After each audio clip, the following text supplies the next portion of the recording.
All right, coming off of my show last night at CBS Radio World Headquarters in Greentree, we took a lot of phone calls talking about what was happening, the Democratic primary in Kentucky, and both Republicans and Democrats in Oregon. And over the last week, I've been talking a lot about that great commodity that is coal. I had Senator Bob Casey on the program last night. He joined me after local news on the Disk Institute of Pittsburgh Newsline around 8:05. And in the 10 minutes that we were together on the air, the majority of it had to do with what we can do in the coal industry. Ted Arnaud, of course, with deep roots in history and family in West Virginia, knows probably that industry better than anyone I know. And Dave Pasquale, for many years, Coalfin Specialty Steel, the business of steel. A lot of steel workers, as in United Steel Workers, are talking about Trump. Everyone is wondering if Trump can be the Trump card and return this country to its manufacturing base and return the middle class.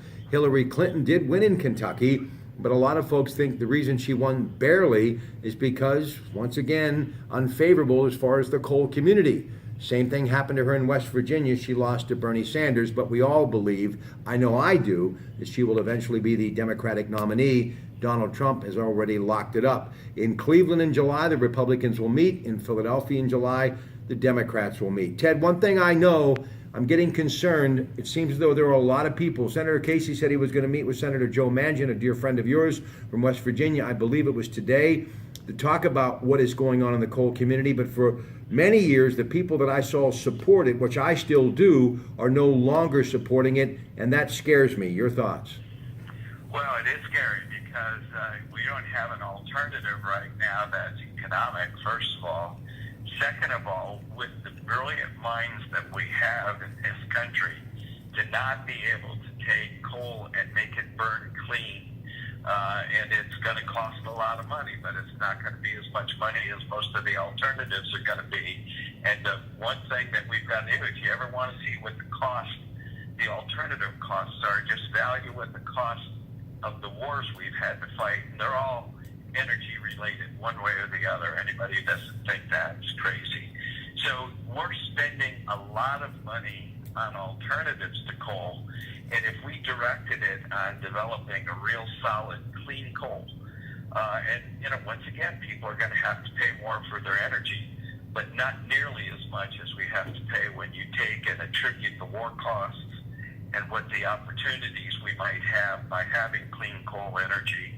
I don't think, in my mind, that there's that much of a gamble. I think certainly the environment is important, but having people have jobs, having us not be so dependent on the Middle East oil and generate our own oil, be energy free, the dividend we get from that is almost uncalculable. I believe, Dave, if we play our cards right and this next president makes this top priority and puts other things that are normally on the front burner during the first term, such as healthcare, because if you have good union jobs in the coal industry and other manufacturing jobs, healthcare will take care of itself.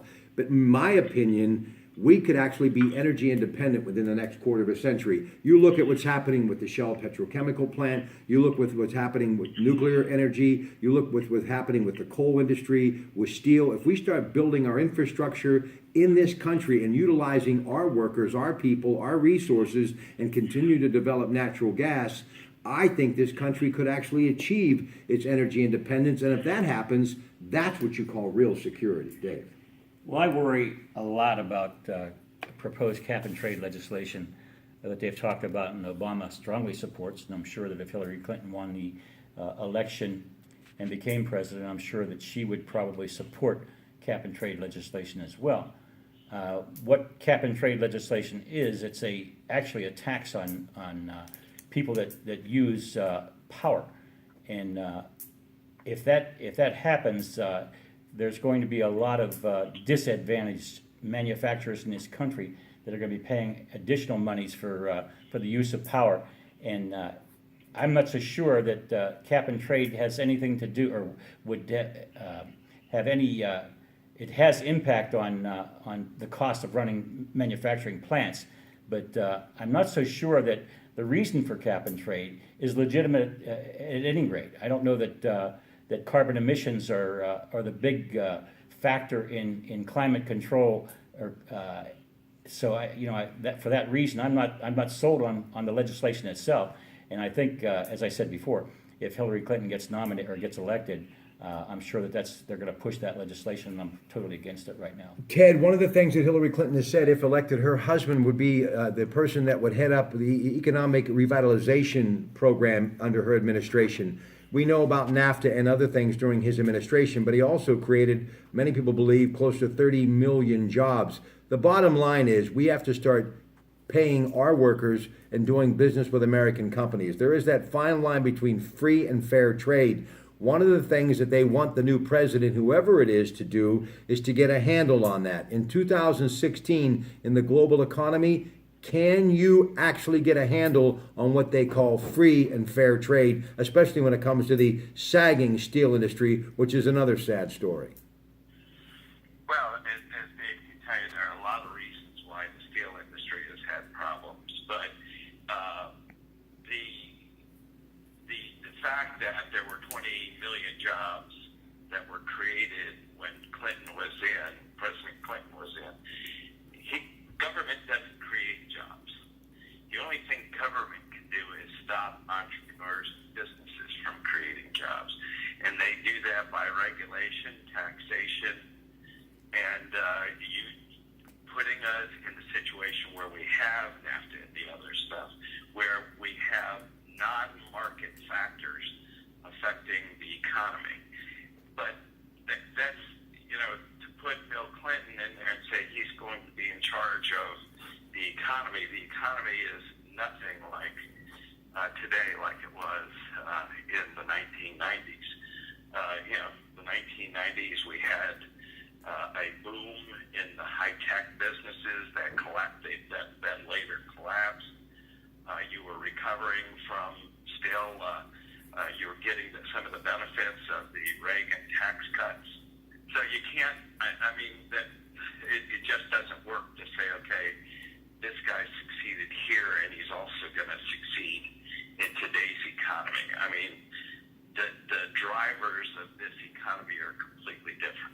Okay, let me ask you both this to close. Dave Pasquale and Ted Arnaud on the AT&T smartphone. He's joining us from the Bayou, Louisiana, and we're talking about the presidential race, and obviously what I believe to be the most important part of this race, and it's the middle class, it's manufacturing. Let's focus on this Shell petrochemical plant. I know in the past, Dave, you've been a little critical because when it's all said and done, the amount of jobs will be not as many as the Zinc Corporation had when they were there. I disagree with that because I believe there will be offshoot jobs, and it will stimulate, as it already has, billions of dollars into our economy, rebuilding infrastructure. I see a lot of good. But in a perfect world, and that's how I want to believe this is going to be, because I see what's happening, and I am thinking 10 years down the road, and this is about as perfect as an opportunity that we've ever had in this region in my lifetime to really capitalize. First to you, Ted, and then we'll go to Dave. But explain in a perfect situation how this thing, the domino theory, if this thing goes, this Shell petrochemical plant, looking 10, 15 years down the road, how those dominoes could start to fall in a very positive favor for this region and our country, because what Shell possibly is going to invest here in our region by building this petrochemical plant. Well, you take it from the exploration stage, which is really where most of what we do in the Ohio Valley is right now, and you convert it to being in the manufacturing stage, because that's really what that plant is going to do in essence. And those jobs are going to be long-term and lasting. And I think we've talked about it before, but one of the biggest things that occurred when they passed the budget at the end of last year is they opened up the door for the United States to export liquid natural gas for the first time since the oil crisis of the early 70s. So I think we don't even know the entire extent of what this market could produce right now, because for the first time we're going to have exploration, product, and markets all coming together that I don't know that we've really ever seen it come with that perfect storm before. So I don't think we all know, but I know this, that when they start processing that gas, they're going to be processing it for years and years and years, and we have not even drilled probably 10% of the potential wells that we have in this whole Ohio Valley area, and we haven't even probably completed half of them. So that there's a lot of product sitting in the ground and waiting to be had, and now we've got just a tremendous market. Before we were limited to local markets, now we're going to have international markets. Well, Range Resources, I'm a big fan of theirs. They currently, I guess, are exporting natural gas out of an old Sunoco refinery in Philadelphia. They just made another multi-billion-dollar acquisition the last couple of days. They've even got a stronger foothold in the Appalachian part of this country. I just see a lot of good. Now, in a perfect world, because I really think there's just too much hope here when it comes to that petrochemical plant to just foo-foo it, the steel community. If it happens as Ted says, how could that benefit the steel community, large, meaning U.S. Steel, and small, these manufacturing companies like the one you've been associated with for years that I think are as crucial, meaning Colfin Specialty Steel? Well, I think I'm more experienced with, of course, with the smaller manufacturers, the smaller steel manufacturers, and I think the one point that you made is a valid point. You know, the peripheral jobs that a thing like the cracker plant would create would benefit the smaller manufacturers and the smaller steel in general, but the smaller steel manufacturers specifically, and I think they would constitute a lot of other manufacturing in the area and across the country, and give these smaller steel manufacturers an opportunity to gain more customers. I had a question for Ted. Ted, I know you're very experienced at this. With Shell not coming out yet with a definite decision to build this cracker plant, why would they be waiting so long to do that? And secondly, if they don't do it, how do they recover their investment? Well, one, I really don't know the answer to that, other than they're getting to the point where their capital investment is so large that they almost have to see it through unless the national markets. It would have to be something outside the parameters that they're looking at right now, I think, to have them turn away.